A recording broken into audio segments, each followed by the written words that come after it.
دونوں چیزیں اکثر ہم دیکھتے ہیں مکس اپ ہو جاتی ہیں. یہ بتائیں کہ دونوں چیزیں الگ الگ ہیں یا دونوں ایک ہی چیز کا نام ہے کہ دور فتن اور علامات قیامت دونوں ایک چیز کا نام ہے؟ دیکھیں فتنوں کا آغاز تو نبی اسلام کی وفات کے فوراً بعد ہو گیا. صحیح مسلم میں حدیث ہے کہ جب تک یہ ستارے قائم ہیں اس وقت تک آسمان قائم ہے، اور جب یہ ستارے ٹوٹیں گے تو پھر آسمان والا معاملہ جو ہے وہ تلپٹ ہو جائے گا جب قیامت کا دن آئے گا. اس کو آپ نے ایک ایگزامپل کے طور پر بیان کیا، اور پھر آپ نے فرمایا جب تک میں موجود ہوں تو میرے صحابہ پہ وہ فتنے نہیں ٹوٹیں گے ٹھیک، کہ جن کا وعدہ اللہ نے پہلے کیا ہے کہ وہ آنے ہیں. فتنے عربی میں فتن کہتے ہیں آزمائش کو، ٹھیک ٹھیک ہے. پنجابی میں فتنہ جو ہے نا وہ ایک چھیڑخانی اور اس طرح کی نیگیٹو ٹرم میں استعمال ہوتا ہے. یہ عربی کا فتنہ ہے. اور جو آزمائش کے زمرے میں آزمائشیں آئیں گی. ٹھیک ہے. اور میرے صحابہ جب تک زندہ ہے نا تو میری امت پہ وہ آزمائشیں نہیں آئیں گی جن کا وعدہ ہے. جب صحابہ چلے جائیں گے تو وہ آزمائشیں آئیں گی. پھر بخاری مسلم میں حدیث ہے کہ میری امت اور فتنوں کے درمیان ایک دروازہ ہے، اس دروازے کو جب توڑ دیا جائے گا تو امت پہ فتنے شروع ہو جائیں گے، اور وہ دروازہ عمر ہے. سیدنا عمر کی شہادت فتنوں کا آغاز تھا. اسی لیے آپ دیکھیں حضرت ابوبکر اور عمر کی خلافتیں جو ہے وہ خلافتیں محفوظہ ہیں، اور سیدنا عثمان اور سیدنا علی کی خلافتیں مفتونہ ہیں، فتنوں کا دور ہے. جی بالکل. سیدنا عثمان کے 6 سال تو آلموسٹ ایڈریس نے، بعد میں جو آخری 6 سال ہے اس میں آزمائشوں والا سلسلہ شروع ہوا. اور سیدنا علی کی تو پوری دور خلافت میں مسلمانوں پہ اس سے بڑی کیا آزمائش ہے کہ مسلمانوں میں آپس میں خانہ جنگی شروع ہوگی، اور سیدنا علی کو ریٹ آف دی گورنمنٹ کو قائم کرنے کے لیے جنگ جمل صفین نہروان لڑنی پڑی. بل خیر اس سے بھی ہمیں اسلام کا ایک حکم پتہ چلا، لیکن بہرحال یہ فتنوں والا معاملہ. تو فتنے تو شروع ہو چکے ہیں، ہر دور میں آئے. دیکھیں یہ تو تاتاریوں کا فتنہ آیا، اس کی بھی پیش گوئی موجود تھی. بخاری مسلم میں حدیث ہے قیامت قائم نہیں ہوگی جب تک کہ تم ایسے لوگوں کے ساتھ قتال نہیں کرو گے جن کے چہرے چپٹے ہوں گے. وہ دیکھ لیں وہ آج بھی وہ چپٹے چہرے والے بالکل سیدھے چہرے ہیں. بلکہ ہمارے عمران بھائی جو ہیں یہ چائنا رہے ہیں، یہ بتا رہے تھے کہ آپ سائڈ سے ان کو دیکھیں تو دونوں آنکھیں نظر آتی ہیں. ہماری تو نہیں سائڈ سے دونوں آنکھیں نظر آتی، اتنے بالکل سیدھے چہرے ہوتے ہیں کہ دونوں آنکھیں آپ سائڈ سے دیکھ رہے ہوتے ہیں. اور وہ آج بھی آپ دیکھ لیں منگولوں کے ساتھ جو کچھ جنگیں ہوئی تو یہ چیزیں موجود تھیں. باقی جو بڑی علامات قیامت ہیں، قرب قیامت میں آنی کبرا، جو قیامت کے قریب آنی ہے، وہ تو ان میں سے ایک سب سے بڑی تو اس اعتبار سے تو ہے نا کہ شق القمر کا واقعہ ہو گیا. سورۃ القمر میں آیا کہ چاند 2 ٹکڑے ہو گیا، قریب آ گئی قیامت. نبی علیہ السلام کا خود دنیا میں آنا یہ بھی قیامت کی نشانی ہے، کیونکہ مسلم حدیث ہے میں اور اس طرح قیامت اس طرح بھیجے گئے ہیں جس طرح یہ 2 انگلیاں. باقی جو قرب قیامت کی وہ بڑی نشانیاں ہیں نا وہ 10 ہیں. صحیح ٹھیک ہے، جن میں یاجوج ماجوج کا آنا، دجال کا آنا، اور دھوئیں کا نکلنا، سورج کا مغرب سے طلوع ہونا، دابۃ الارض کا نکلنا، یہ ساری وہ نشانی ہے. وہ پوری تفصیل کے ساتھ بخاری مسلم میں باقاعدہ آپ کو، مسلم میں تو بڑی تفصیل کے ساتھ چیپٹر ملے گا علامات قیامت کا. لیکن یہ ساری علامتیں جب تک ایگزیکیوٹ نہ ہو جائیں ہم وثوق کے ساتھ انگلی رکھ کے نہیں بتا سکتے. یعنی جب تک تاتاریوں کی جنگ نہیں ہوئی تھی نا اس وقت تک ہم نہیں بتا سکتے تھے کہ یہ کون لوگ ہیں جن سے جنگیں ہونی ہیں. اچھا ظاہر ہے جب ہوئی تو پتا چلا نا. بالکل ٹھیک. حدیثیں تو لکھ دی محدثین نے، یعنی کہ جو پیشگوئی کر دینا. آج کل تو سوشل میڈیا بھرا ہوا ہے یہ، مطلب ویوز لینے کے چکروں میں اور ریٹنگ لینے کے چکروں میں بڑے بڑے ماشاءاللہ مفتیان کرام اور یہ بڑے بڑے لوگوں کو ہم نے دیکھا کہ وہ بس اس چیز پہ لگے ہیں کہ بس جناب اگلے سال جو ہے نا یہ سال جو ہے 2012 کا پہلے سنتے تھے کہ 2012 میں بس یہ آخری سال ہے، اس کے بعد ابھی 2024 کو بھی ماشاء ڈکلیئر کر دیا گیا اور ایسی سنسنی پھیلا دی جاتی ہے. تو ایسی سنسنی پھیلانا، امت میں ایسے معاملات کھڑے کرنا، یہ بھی گناہ کے زمرے میں نہیں آئے گا. دیکھیں اگر قیامت آنے والی ہے تو اینڈ پہ کیوں کہتے ہیں ہمارے چینل کو سبسکرائب بھی کریں اور لائک بھی کریں؟ پھر تو قیامت کی تیاری کرنی چاہیے. ٹھیک ہے بالکل. یہ اس بات کا ثبوت ہے کہ جو کچھ کہہ رہے ہیں وہ نہیں ہونے والا. صحیح ہے. تبھی تو وہ چینل کو پروموٹ کروا رہے ہیں نا. ادروائز اگر ان کو پتا ہو کہ بس قیامت آنے والی ہے تو چینل ختم کرو بھائی. تو یہ سنسنی اس لیے کہ لوگ اس طرح کی باتیں سننا چاہتے ہیں، اور یہ آج سے نہیں ہو رہا، یہ میڈیا کی وجہ سے ذرا آپ کو زیادہ فیل ہو رہا ہے. شروع میں بھی ہمارے کئی بزرگ کے لکھ کے گئے جی 1000 سال سے اوپر نہیں امت جائے گی. اللہ کا شکر ہے 1445 ہجری میں ہم بیٹھے ہیں. تو آپ دیکھ لیں 14ویں صدی آخری صدی 21ویں صدی، یہ 15ویں ہے، 14ویں نہیں، یہ 15ویں ہے. 14ویں صدی میں سنتے ہیں کتابیں تو کہتے تھے یہ آخری صدی. تو یہ سارے اٹکر پچو لوگ چلاتے رہے. جب کبھی مسلمانوں پہ اس طرح کے کوئی مشکل وقت آتا ہے تو کہہ دیتے ہیں قیامت کی نشانی ہے. دیکھیں انگریزوں نے ہمارے اوپر ایسٹ انڈیا کمپنی نے قبضہ کر لیا، ہم نے کہا جی قیامت کی نشانی ہے، تیاری کر لیں، جانے کی تیاری کر لیں. اچھا اللہ کا شکر ہے آج پھر دوبارہ 60 اسلامک ملک بن چکے ہیں، ٹھیک ہے، اور ان میں بھی قیامت کی نشانیاں صرف پاکستان میں پوری ہو رہی ہیں، باقی ملک تو بڑے خوشحال ہیں. ملیشیا میں تو کبھی کسی نے ذکر کیا کہ قیامت کی نشانی ہے. وہ ہو سکتا ہے قیامت پاکستان سے سٹارٹ ہونی ہو. دیکھیں ہم اپنی کمزوریوں کو یہ کہہ دیتے ہیں قیامت کی نشانی ہے، ہم اپنی ہڑ حرامیوں کو کہہ دیتے ہیں ہمارے اوپر کسی نے بندش کروائی ہوئی ہے. قیامت کی جو بڑی نشانیاں جو میں آپ کو وثوق سے بتا سکتا ہوں نا، جو بخاری مسلم میں رپورٹ ہوئی اور وہ ہو چکی ہیں، اچھا ان میں سے نمبر 1 چاند کا 2 ٹکڑے ہونا، یہ قرآن میں آ گیا کہ قریب آ گئی قیامت اور چاند ہو گیا 2 ٹکڑے. اس کے بعد مسلم شریف میں آیا کہ میں اور قیامت اس طرح ساتھ بھیجے گئے جیسے 2 انگلیاں. نبی الاسلام پیغمبر آخر الزمان کہا جاتا ہے، یعنی پوری انسانی ہسٹری میں آخر میں نبی الاسلام آئے ہیں. تو آپ خود قیامت کی نشانی کہ آپ کے بعد کسی پیغمبر نے نہیں آنا، ٹھیک ہے، یہ نشانی پوری ہو چکی. تاتاریوں کے ساتھ جو جنگ والا معاملہ تھا وہ نشانی پوری ہو چکی قیامت کی نشانیوں کے اعتبار سے. باقی جو بڑی بڑی 10 نشانی ہیں ان میں سے ابھی تک میرے علم میں کوئی ایسی نشانی نہیں کہ جو میں وثوق سے کہہ سکوں کہ پوری ہوئی ہے. ٹھیک ہے، یعنی اگر وہ کہتا ہے امام مہدی پیدا ہو چکے ہیں، وہ کئی دفعہ پیدا ہو کے قتل بھی ہو چکے ہیں. 500 جعلی امام مہدی تو قتل ہو چکے ہیں. ابھی بھی آپ کے ملک میں کئی لوگ دعویٰ کرتے ہیں فراڈ لگایا ہوا ہے. باقی دابت الارض کا نکلنا کوئی ابھی تک یہ چیز نشانی ظاہر نہیں ہوئی ہے. اسی طریقے سے یاجوج ماجوج کا نہیں. باقی جو لوگ اٹکل پچو چلا رہے ہیں اس حوالے سے، اور کوئی وہ چائنیز کو اس کے ساتھ لیٹ کرنے کی کوشش کرتے ہیں، کوئی کچھ کرنے کی کوشش کرتے ہیں، ہمارے پاس کوئی ایسا سورس قرآن و سنت میں موجود نہیں ہے کہ ہم اپنے عقل کے گھوڑے دوڑا کے تو دین میں اس طرح کی چیزیں فٹ ان کرنے کی کوشش کریں. ہمیں آخرت کی تیاری کرنی چاہیے. بالکل ٹھیک ہے. یہ بتائیں کہ رسول اللہ صلی اللہ علیہ وسلم نے حدیث مبارکہ میں ارشاد فرمایا کہ آپ نے فرمایا کہ جب فتنوں کا دور ہوگا یہ تاریک رات کی طرح چھا جائیں گے اور گھر کی چھت پہ اس طرح یہ گریں گے جس طرح گھر کی چھت پر بارش کے قطرے گرتے ہیں، اور صبح کو مومن ہوگا انسان، شام کو کافر ہو جائے گا. اس بات کی سمجھ نہیں آتی عام لوگوں کو کہ صبح بندہ مومن ہوگا شام کو کافر ہو جائے گا، یا شام کو مومن ہوگا صبح کافر ہو جائے گا. کیا اس کا کیا مطلب ہے؟ یہ قرب قیامت میں ہوگا. باقی جو آپ نے حدیث بیان کی نا بخاری مسلم میں، تو یہ تو نبی الاسلام کے فوراً بعد بھی ہوا. آپ علیہ السلام نے فرمایا کہ اے اہل مدینہ، میں تمہارے گھروں پہ فتنے اس طرح گرتے ہوئے دیکھ رہا ہوں جس طرح بارش کے قطرے. تو وہی ہوا حضور کی وفات کے بعد جو انصار مدینہ کے ساتھ ہوا، بعد میں بنو امیہ نے جو کچھ کیا ان کے ساتھ ظلم ہوئے، وہ تو نبی اسلام کی وفات کے فوراً بعد سارا سلسلہ شروع ہو گیا. اب رہا جو قرب قیامت میں کہ صبح کے وقت مومن ہوگا اور شام کے وقت کافر ہوگا، اس میں تو یہ بھی الفاظ ہے بخاری مسلم میں کہ ایمان بچانا ایسے ہوگا جیسے ہتھیلی کے اوپر انگارہ رکھنا، کہ اگر انگارہ رکھتے ہیں تو ہتھیلی جلتی ہے اور اگر اس کو نیچے پھینکتے ہیں تو انگارہ بجھ جاتا ہے، یعنی ایمان ختم ہو جاتا ہے. یعنی اتنا مشکل وقت ہو جائے گا. تو اس کی کچھ شکلیں کسی حد تک تو نظر آ رہی ہیں کہ صبح کے وقت صبح اعتقاد اور ہوگا، شام کچھ اور ہوگا. اعتقاد کے اعتبار سے بھی ہے. پھر دیکھیں ایک انڈائریکٹ کفر تو اس اعتبار سے آ جاتا ہے کہ ایک شخص صبح اٹھا اور مسلمان کے قتل کو وہ غلط سمجھتا تھا، شام تک اس کی ایسی برین واشنگ کی گئی کہ وہ خودکش حملہ آور بن گیا.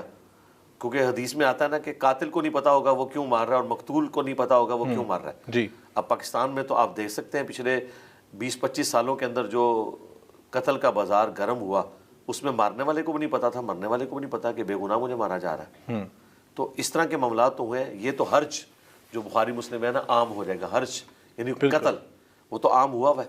باقی ہے کہ صبح کے وقت مومن تھا، اللہ پہ ایمان لانے والا تھا، پھر وسوسوں کا شکار ہو گیا، یا وہ دنیا کی محبت میں اتنا ڈوب گیا کہ اس نے دین کو پش ڈال دیا اور کافر ہو گیا. بالکل ٹھیک ہے. کئی ایک شکلیں اس کی ہو سکتی ہیں. کئی شکلیں ہو سکتی ہیں. یہ بتائیں کہ ایک مسلمان کے لیے علامات فتن کا جاننا اور دور فتن کی تیاری کرنا کس قدر ضروری ہے؟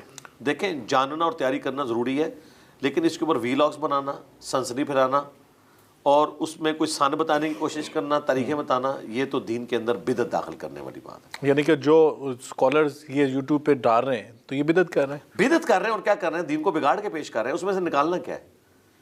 اس طرح کی اسیسمنٹس کر کے نکالنا کیا ہے؟ اصل چیز ہے کہ ہم نے تیاری کیا کرنی ہے. وہ تو کہتے ہیں ہم تو اویئرنیس دے رہے ہیں. جی اویئرنیس دے رہے ہیں تو مجھے بتائیں اویئرنیس دے رہے ہیں، ہمیں تو یہ اویئرنیس دے رہے ہیں کہ ہم KFC کا میکڈونلڈس کا بائیکاٹ کرتے ہیں. ٹھیک ہے جی، یہ گوروں کو سارا کچھ جا رہا ہے اور بارڈر کھول دیے جائیں اور ہم جا رہے ہیں اسرائیل میں لڑنے کے لیے. لیکن ہم تو دیکھتے ہیں وہ پوری دنیا کے وزٹس کرتے پھر رہے ہیں، لیکچرز دینے کی بھی فیسیں چارج کرتے ہیں. تو بھائی ٹھیک ہے، اگر اس طریقے سے جہاد ہونا ہے تو بہت اچھی بات ہے. یہ بھی تو وہ کر رہے ہوتے ہیں. ایزی وے ہے نا. جی پھر یہی بات ہے، ان میں سے کوئی ایک بندہ بھی ابھی تک اسرائیل نہیں پہنچا اور وی لاگز ان کے ملینز تک پہنچے اور اس سے انہوں نے ہزاروں ڈالر کما لیے. یہ اس میں سے نکلا ہے. ٹھیک ہے, یعنی کہ یہ بدعت سیاح میں آیا پھر. ظاہر ہے یہی ہو گیا ہوا ہے اور کیا ہے. بالکل ٹھیک. یہ بتائیں کہ امام مہدی علیہ السلام, ہمارا سب کا عقیدہ, اختلاف صرف یہ ہے جس نے آپ نے پہلے فرمایا کہ اہل سنت کہتے ہیں کہ امام مہدی پیدا ہوں گے اور ان کا ظہور ہوگا. اہل شیعوں کے ہاں سب کو معلوم ہو, کہتے ہیں پہلے سے موجود ہیں. امام مہدی کب آئیں گے, مطلب سیکوینس کیا ہے؟ جس میں آپ نے پہلے بتایا یاجوج ماجوج بھی آئیں گے علامات کبریٰ میں, دعوت الارض کا بھی ہوگا, پھر حضرت عیسیٰ علیہ السلام بھی آئیں گے. حضرت امام مہدی علیہ السلام کب تشریف لائیں گے؟ یہ جو آخر میں جتنی بڑی بڑی نشانیاں ہیں نا, ان میں سب سے پہلی اگر کوئی نشانی ہے وہ امام مہدی کا آنا ہے. اللہ. ہاں, امام مہدی مسلمانوں کے ایک لیڈر ہوں گے, اور ظاہر ہے وہ جنگوں کے ذریعے ایک پولیٹیکل لیڈر بن کے ابھریں گے, اور کفار کے خلاف ان کا قتال والا سلسلہ ہوگا.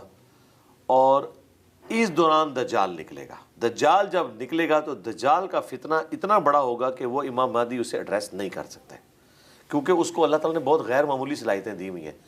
بخاری مسلم میں آتا ہے کہ اس کے حکم سے زمین سبزہ اگائے گی. اب مجھے بتائیں غریب آدمی کو بڑھ کے کیا چاہیے کہ اس کی زمین جو ہے آنن فانن جو ہے وہ گندم اگا دے, تو اس نے تو کہنا یہی خدا ہے, وہ خدا مان لیں گے اسے. ٹیکنالوجی یوز کرے گا یا وہ جس طریقے سے بھی کرے جی, آسمان سے بارش برسائے گا. لوگوں کو تو 2 وقت کی روٹی چاہیے نا, وہ ان کو پوری کر دے گا. لوگ فتنے کا شکار ہو جائیں گے.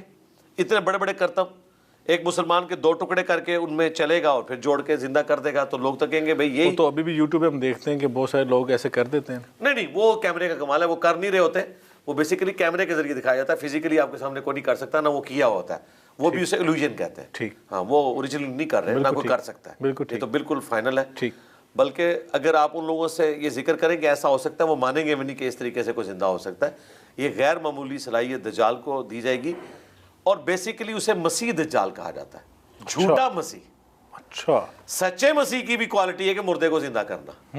جھوٹے مسیح کو بھی اللہ نے آزمائش کے طور پہ رکھا ہے. اس کے ماتھے پہ کاف, فا اور را لکھا ہوگا. بخاری مسلم میں آتا ہے. اہل ایمان تو پڑھ لیں گے کہ یہ کافر لکھا ہوا ہے, دوسرے لوگ پڑھیں گے بھی تو تعویل کر جائیں گے. اچھا. ہو سکتا ہے کاف سے کش پڑھ لیں, فا سے فیض پڑھ لیں, اور را سے جو ہے روحانیت پڑھ لیں. واللہ عالم. یہ بھی پھر آپ اپنی خود تعویل کر رہے ہیں یا این ممکن ہے. دیکھیں, جب لکھا ہوا بھی کوئی نہیں پڑھ سک رہا اور اس کی کوئی تعویل کر رہا ہے باطل, تو اس کا مطلب ہے کچھ اور ہی نکال رہا ہوگا نا. آپ اس کشف کو یا فیض کو, یا آپ اس فیض کی جو بات کر رہے ہیں, اسے آپ دجالی سسٹم سے جوڑ رہے ہیں؟ جی, میں اس لیے جوڑ رہا ہوں کہ جو شخص دجال کے مقابلے پہ کھڑا ہوگا نا, وہ ان کرتبوں اور استدراج سے متاثر ہی نہیں ہوگا. وہ آگے سامنے کہے گا, بخاری مسلم میں الفاظ ہیں کہ تو دجال ہے. وہ کہے گا میں اتنے بڑے بڑے کرتب کر رہا ہوں. وہ کہے گا جھوٹا ہے, میرے نبی کی حدیث پہنچی ہے, میں تجھے کیسے مان لوں. وہ کہے گا میں کر کے دکھا رہا ہوں. وہ کہے گا میرے نبی کی حدیث پہنچی ہے. تو آج بھی جو کہتا ہے نبی کی حدیث پہنچی ہے, میں نہیں تمہیں مانتا. جو قرآن حدیث میں لکھا ہے میں مانتا ہوں. یعنی کتابی مسلمان, یعنی بکش مسلمان جو ہے وہ ہوگا. پھر وہ اسے قتل کرے گا. نبی اسلام کہتے ہیں 2 ٹکڑے کر کے اس کے درمیان چلے گا, پھر اسے جوڑ کے دوبارہ زندہ کر دے گا. کہے گا اب تو ماننا. وہ کہے گا تیرے اس عمل نے میرے ایمان میں اضافہ کیا ہے. اللہ اکبر. ٹھیک ہے. اور دوبارہ اس کے قتل پہ قادر نہیں ہوگا. پھر اسے وہ اٹھا کے اپنی جہنم میں پھینکے گا اور وہ جنت میں پہنچ جائے گا.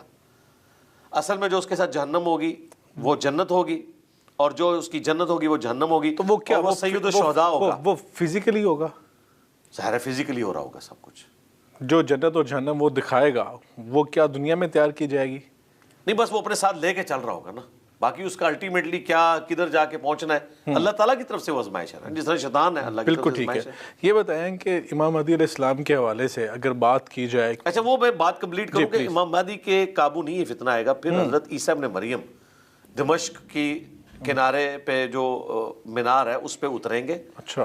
اور ان کی سانس سے پھر دجال پگھلے گا, اور مقام لد کے اوپر وہ اسے قتل کریں گے. مسلم شریف میں آتا ہے, جہاں پہ ایک انٹرنیشنل ایئرپورٹ بہت بڑا اسرائیل نے بنایا ہوا ہے. این ممکن ہے وہاں سے وہ فرار ہو رہا ہو اپنے چارٹر طیارے میں, اور حضرت عیسیٰ علیہ السلام پیچھے پہنچ جائیں, اس کا کام تمام کر. اللہ اکبر. آپ نے مطلب کیسے آج کے دور کے ساتھ ریلیٹ ہو سکتا ہے, کیونکہ دیکھیں وہ لد تو ایک چھوٹا سا گاؤں تھا, بالکل ایسے اتنا بڑا. آپ ایئرپورٹ ذرا لد لکھیں نا, انٹرنیشنل ایئرپورٹ, مصروف ترین ایئرپورٹ میں سے ایک ہے اسرائیل. تو وہاں پہ اس کو قتل کر دیا جائے گا. بالکل ٹھیک ہے. اچھا, یہ بتائیں کہ امام مہدی علیہ السلام کے حوالے سے نبی پاک نے فرمایا کہ جب وہ تشریف لائیں گے دنیا میں فتنہ فساد ہوگا اور وہ عدل و انصاف قائم کریں گے. کیا ایسا نہیں لگتا کہ اس دور میں ہر طرف فتنہ فساد ہے, قتل و غارت ہو رہی ہے, مسلمانوں کو قتل عام کیا جا رہا ہے, جس طرح گاجر مولی کی طرح کاٹا جا رہا ہے جس طرح مسلمانوں کو, یہ بتائیں کہ فتنوں کا دور نہیں ہے؟ ایسا نہیں لگتا کہ امام مہدی علیہ السلام کا ظہور قریب ہے؟ تو یہ آج سے تو نہیں ہو رہا. تاتاریوں نے کیا کیا ہمارے ساتھ جب سقوط بغداد ہوا ہے 1258 کے اندر، دجلہ اور فرات کو سیاہ کر دیا گیا، مسلمانوں کے خون سے سارے شہر بھر گئے، کھوپڑیوں کے مینار بنائے گئے. اتنا بڑا فتنہ تو ہم نے انسانی تاریخ میں نہیں کوئی دیکھا. ابھی تو وہ فتنہ نہیں ہے. آج تو ہمارے پاس 60 اسلامک ملک ہیں. اس وقت پوری بنو عباس کو انہوں نے روند کے رکھ دیا تھا. ایک طرف سے شروع ہوئے تھے اور کرتے کرتے وہ تو جا کے مملوک امپائر کے وہ جا کے قابو آئے. وہ پہلی جنگ وہاں پہ ہارے عین الجالوت کے اندر، اور پھر وہاں سے ان کی کمر ٹوٹنی شروع ہوئی. پھر ان میں سے ایک مسلمان بھی ہو گیا اور اس طرح معاملہ. ادروائز اس زمانے میں بھی لوگ یہی کہتے تھے کہ بس امام مہدی کدھر ہے. تو میرا خیال ہے اس سے زیادہ مشکل وقت ہم گزار چکے ہیں. بالکل ٹھیک ہے. عین ممکن ہے کہ ابھی کوئی اور اس سے زیادہ مشکل وقت آنے والا. بالکل ایسے ہی. یہ بتائیں کہ امام مہدی علیہ السلام کے حوالے سے ایک اختلاف پایا جاتا ہے پیدائش کا اور ظہور کے حوالے سے ہے. یہ بھی اختلاف پایا جاتا ہے کہ امام مہدی جو ہیں امام حسن علیہ السلام کی اولاد میں سے ہوں گے یا امام حسین علیہ السلام کی اولاد میں سے ہوں گے. کیا یہ کافی نہیں کہ وہ علی علیہ السلام کی اولاد میں سے ہیں؟ دیکھیں حدیث میں تو یہی ہے ابو داؤد اور مسند احمد کے اندر، قیامت اس وقت تک قائم نہیں ہوگی جب تک کہ میری بیٹی فاطمہ کی اولاد میں سے میرے ہی نام پہ ایک شخص نہ پیدا ہو جائے جو پوری دنیا کو انصاف سے بھر دے گا. تو حسنی ہو حسینی ہو، نبی علیہ السلام نے ذکر کیا فاطمہ کی اولاد میں سے. تو وہ خام خواہ ایک جھگڑا بنایا ہوا ہے، اس سے کوئی فرق نہیں پڑتا.